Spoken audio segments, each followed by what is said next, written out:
The book I chose to review is called Ship Ablaze, The Tragedy of Steamboat General Slocum. Ship Ablaze was written in 2003 by Edward O'Donnell. Mr. O'Donnell has his PhD and is a professor of history at the College of Holy Cross in Massachusetts. In formulating his book, he took a class while he was in graduate school about New York City, and this disaster was mentioned.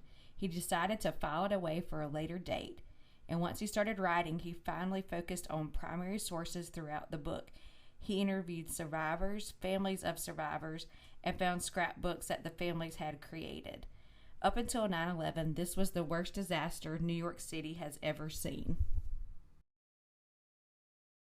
The setting of this event started like any other day in 1904. The steamboat was to leave New York City at 9 a.m. and travel to Locust Grove for the St. Mark's Lutheran Church picnic. These people rarely had any time off, and this trip was very exciting to them. Most of the passengers were women and children. There were over 1,300 people on board, and the ship was to hold less than half of that.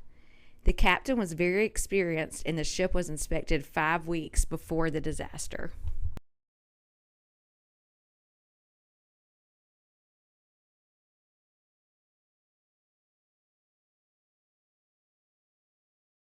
Here is a picture of the General Slocum and people boarding from the East 3rd Street Pier. Also, here's a map of the journey that the ship took that dreadful day. Halfway through the voyage at 10 a.m., a bartender saw smoke coming from down below. He went to check and found that the fire was in the lamp room. He left the door open, and so the oxygen fueled the fire even more.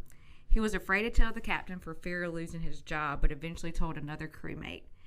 They set off hooking up their hoses, but it did not work. They tried to get lifeboats down, but they were painted and wired to the floor.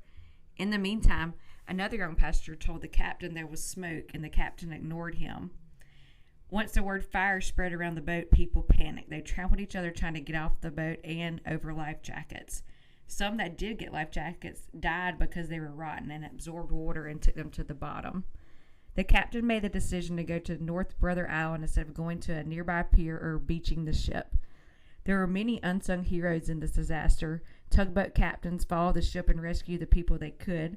2 prisoners on Rikers Island saw the ship, and they took off in the boat with the prison doctor. There were over 1,000 people that died that day. There were so many bodies that there was not enough coffins, and people had to wait to bury their kin. Prices for funeral services increased, and the Little Germany community where the church was located raised over $150,000 to help the victims' families. This cartoon article shows the president of the Knickerbocker Company who owns the General Slocum counting his money by a dead child. The Knickerbocker Company received a lot of flack for buying off inspectors and making money more than caring about the conditions of their ships. 8 people were indicted, but only the captain was found guilty of negligence. He spent 3 years in prison before he was paroled.